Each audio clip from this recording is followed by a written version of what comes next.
Good morning, everybody. A quick tour of what I have here on my solar setup, and then I'm going to talk about the inverter charger for a moment. See if I can do this without making too much of a mess on things. EP Ever is the brand name of the inverter or the charge controller that I have.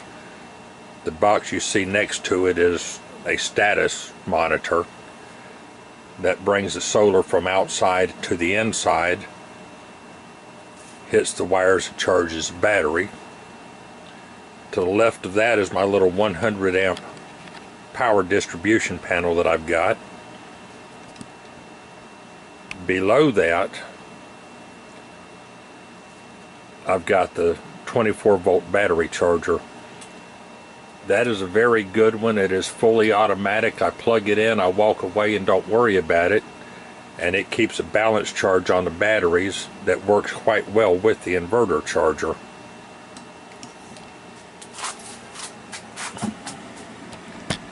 Get it lined up here so I can show this a little better.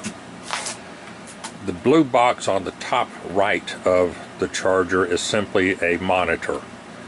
That monitors the batteries and the incoming outgoing power, the amount of charge that is in the batteries. I put that up mostly so that I see what this inverter is requiring to operate for me. This is a 24 volt inverter charger, and the reason for that big long title is it is a 24 volt system operation. The inverter part of it is 24 volts output, or input rather, and it gives me a 240/120 split phase output. The reason I have this is because not only do I run some of the lights and receptacles in my home, this operates my sump pump and my well pump. Get in a little bit closer here and show you the monitoring screen from the unit itself. If you watch this, it says AC abnormal. That's an indication that it's pulling power from the batteries. AC normal is when it's pulling from the mains or house supply. It will give you the output power 249 volts at the moment. 242 is the operating. It is operating at 60 cycles, which is normal power here in the United States. Give it a second to come back around and we'll see the input voltage is at 26.4 at the moment, and we are in inverter mode. That's what the INV indicated. You'll see it says load at 8%. That is 8% of the inverter's output capability, which is what it's running right now. See if the lighting is going to cooperate with me here, and we'll check out the control panel.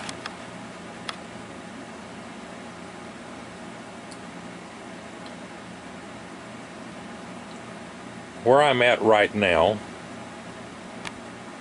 is I have what's called power saver is turned off.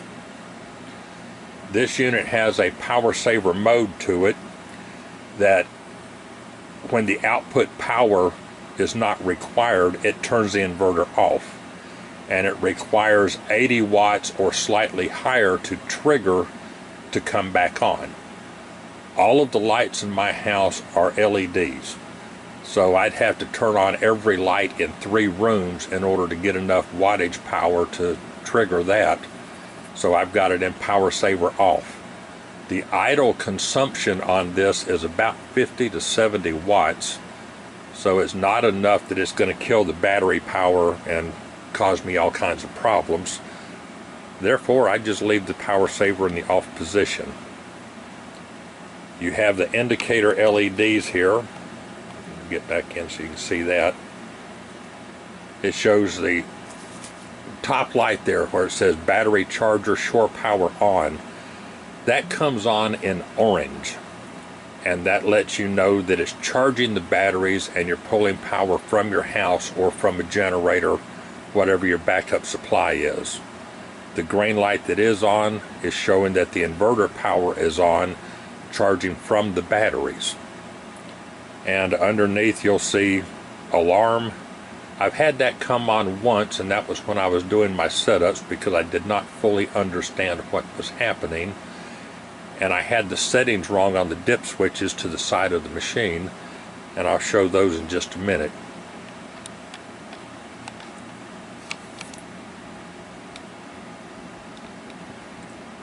This is the fancy label that's on it.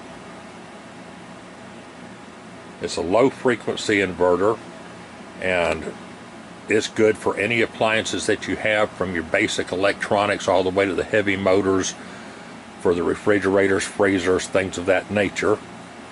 Right now, this one, all of the receptacles in my house, which include the washing machine, my refrigerator, and other small appliances in the kitchen.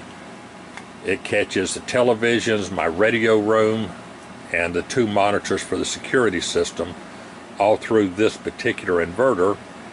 And so far, it has done a very wonderful job for me. Let me reset the camera. I'll show you the switches on the side and how I have them set. Okay, here we are looking at the back end of the machine. This is where the batteries hook in. Negative here, positive here. This is a switch that's internal. If you have an auto start generator for power backup, this will trigger the auto start. That way it brings power to the machine, and it will also charge your batteries. When your batteries reach a full state of charge, this will trigger to turn your generator off. Here is a battery temperature sensor. I've got it run down and simply laid in between my batteries. Not really necessary in my situation because I have everything mounted in my basement, and with that I will never have to worry about it getting below freezing. This is set so that it turns off the battery charger at 32 degrees. Any colder than that, you put your batteries subjected to some severe power losses, and it can do a lot of damage to the lithium-ion batteries. Give me just a second here. Talk about our dip switches on top. The number 1 switch here, see if I can do this where you can see it. This first dip switch is low battery, and what that does is it tells the machine when to turn on to start charging your batteries. Right now I'm set at 21 volts, so that if my battery system drops below 21 volts, the machine will turn on and start charging the batteries rather than continuing to draw power from them and damaging the batteries. The second switch is your AC input range. Because voltages vary in different parts of the country, right now mine is set, see if I can get my eyes to focus here, at 200 to 250 volts. And my power here never gets below that on the shoreline, so I never have to worry about that part of it. Number 3 switch is a power saver alarm setting. If it goes into power saver mode, it triggers an alarm and tells it to do what it's got to do, and right now I've got that disabled. The number 4 switch is my operating frequency, 50 to 60 hertz. In North America, United States in particular rather, we operate at a 60 hertz or 60 cycle, and right now that's where we're set. The incoming voltage the voltage that I have this set for represents incoming power. Outgoing power will be matched to that automatically. So whatever this switch is set for, your incoming power is what's going to regulate everything, and your outgoing power is going to be matched up to it.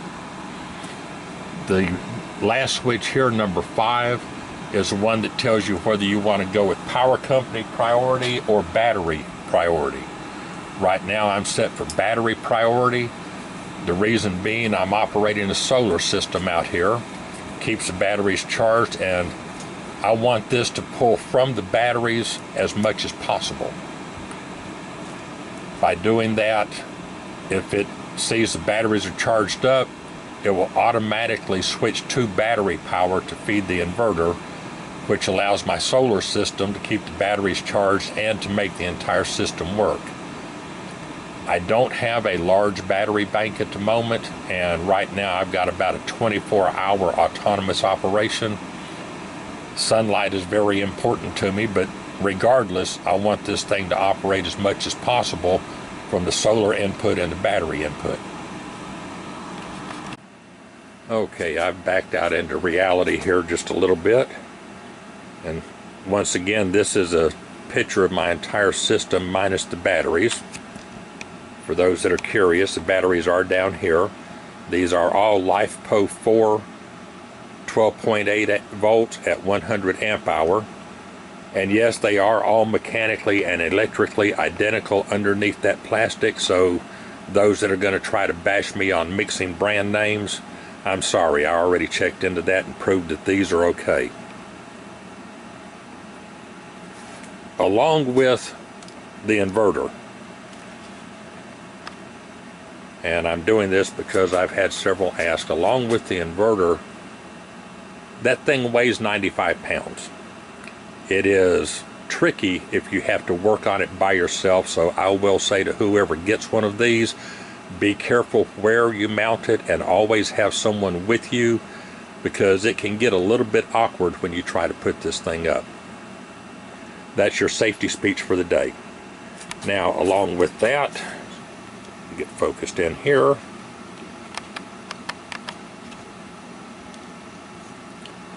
This is the remote control unit.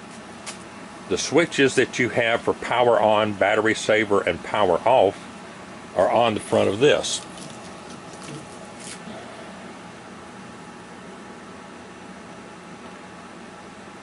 This is exactly the switching unit that you see on the inverter itself. And it comes with a nice long cord. It would be easy for me to take this and feed it from upstairs, mount this panel in a wall, and I could drop that cord down and feed it into the basement here, plug it into the unit, and that would give me the ability to turn it on and off.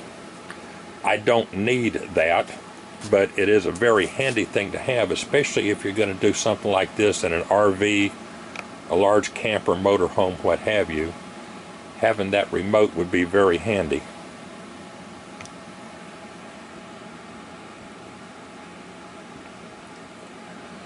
Sungold power. I did a lot of research and checked into a lot of different inverters. This particular one, Sungold power, the 4,000 watt, had some very, very good reviews. The single phase 120 volt outputs, a lot of people are using those in campers and motorhomes. There's a lot of bragging going on about it. As I said, I chose the split phase 240 120 outputs because that's what I needed in my situation. The people at Sungold have been very good about answering my questions and helping me get this set up to work properly. I had a serious learning curve when I put it in. The dip switches, I had no clue what I was doing with those. I sent an email asking, actually I sent 5 emails asking, and each one was about the operation of a different switch. They replied within 6 to 24 hours, mainly because they're on the other side of the world. It took a few minutes. Their explanation was very good, very clear, and exactly what I needed to know. When I asked about how I should hook this up as far as circuit breakers or interrupt switches, the email came the following morning as I was putting battery cables together, and it told me exactly what I needed to do to make it safe to operate. One thing I do want to show, since I have this panel open, excuse the crazy motion of the camera here, right here,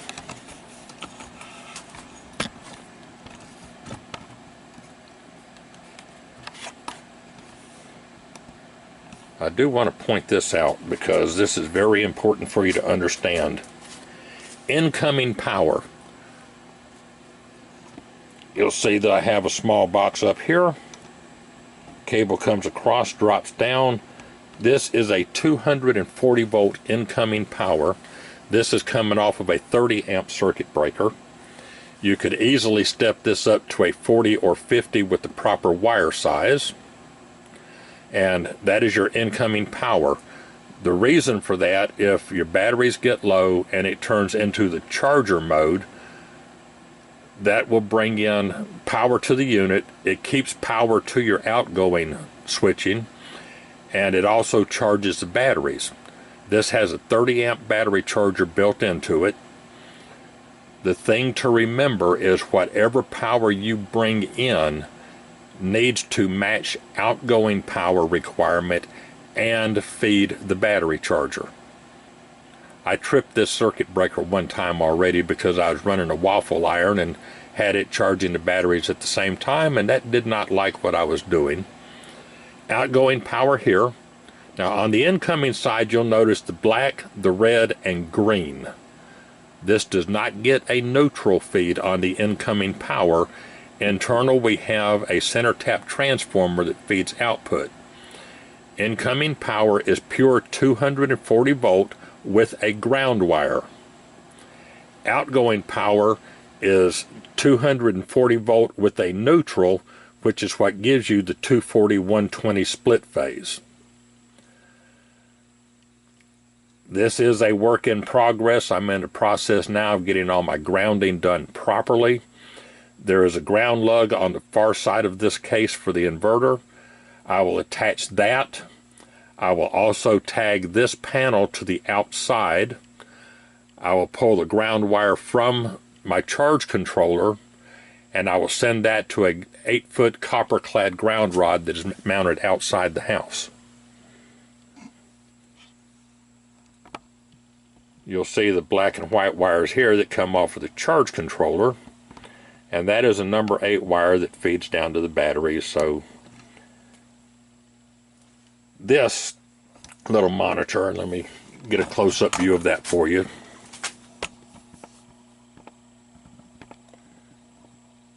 Okay, come on in here and give me some colors. This simply tells me what's happening going into the battery, or what's happening at the moment coming out of the batteries. The only issue I have with this type of monitor is it reads all power, period.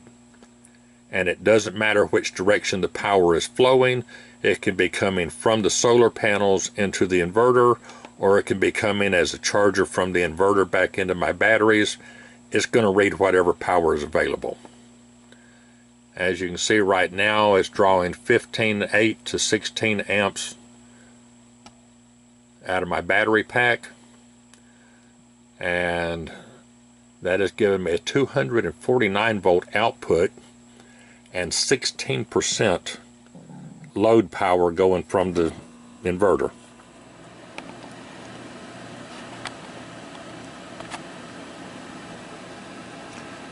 Once again, Sungold Power. I really like this appliance, and for those of you who need split phase, this is the one I recommend at 4,000 watts. Now, this is not going to run your big water heater and your dryer and your electric stove, but it will run the majority of the house, especially if you're out in the boondocks and have a well pump. Definitely worth looking into, and my recommendation is to get one. Okay, let's talk about the switch setup here on the front of the machine. See if I can get this zoomed in to where you can actually see what I'm talking about.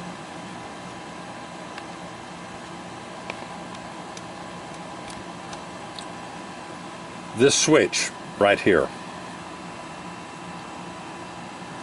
is a rotary switch. It takes a very small screwdriver to turn it, and that determines what type of battery you have. Right now you can see that I am at number 7, and this thing is quite convenient. If you look over here, you'll see a listing of different types of batteries. And number 7 is the LiFePO 4 lithium iron phosphate 4th class, and it tells you what operating voltages it's going to set internally for the machine. It does all that automatically for you. Coming back in here, let's take a look at the alarms and lights. Right here is a charge current controller. You control how much output volt or how much output current amperage wise goes through your charger. Right now I'm set at about 60% output, and I discovered that is a perfect spot for me, because if I go higher than that and I operate anything in the house, a lot of times I'll trip my little 30 amp breaker. Not good. The green light here tells you when the power saver mode is turned on. And like I said, that's the one that turns everything off if it doesn't see a charge need, and it takes 80 watts or higher to bring it back online. Overload trip: if you overload this machine, it goes through a thermal trip and it will turn itself off. Sometimes they'll come back on automatically. Other times you have to go to your power switch and turn it off, wait about 1 minute, turn it back on, and it will come up and tell you everything is wonderful. The second red light here is your over temperature switch. If it gets too hot, it will turn it off. And that is a very good thing. The way this unit is mounted, well, by golly, the fan just came on. But the way this unit is mounted, I have a lot of room above and below. And you can see that I'm absolutely open here, here, and on both ends. So when that cooling fan kicks on, a lot of room for air to circulate. Make sure that you keep a good air circulation around this machine. It will definitely save you a lot of problems. Here we have green light that says the charger is in float mode. If you have this set for AC priority, shore power priority, whenever the charger is on charging the batteries, it goes through a 4-stage charging cycle. Float mode is the final stage of that, and it tells you that your batteries are fully charged, ready to do whatever is necessary. Here we have an amber light, charger in fast charge mode. And what happens is, if your batteries are low and you turn it on, this thing comes on to charge the batteries. The first phase of the 4-phase operation is fast charge. It shoots full power, 100% of whatever you have your dial set for here. That's how much power is going to go to your batteries. Once it reaches a certain level, it will fall off and go into phase 2 of the charge cycle. The green light that we see here tells me that the inverter power is on through the batteries. And that one I really like, because I can stand on the other side of the room, I can see that and know that everything is operating wonderfully. Here we have shore power charging the batteries. Battery charger active is this green light. And I don't like seeing that one come on, because that tells me that I'm pulling power from the home instead of from the solar panels. But it is what it is, and that's the reason I got this kind of battery charger system. The inverter charger here is absolutely wonderful, and it is a pure sine wave. For those of you who know what that is, you have a great understanding. For those that don't, a lot of inverters and a lot of charging systems if you look at the sine wave in a special scope, you'll see it is nice and smooth, nice and clean, everything is symmetrical. With the pure sine wave, that's what you get. Everything is clean, smooth, and symmetrical.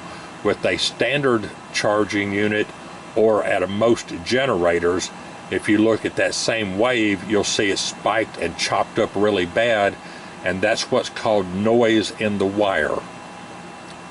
This one prevents all that noise. It gives you good clean, and it protects the electronic devices in your house.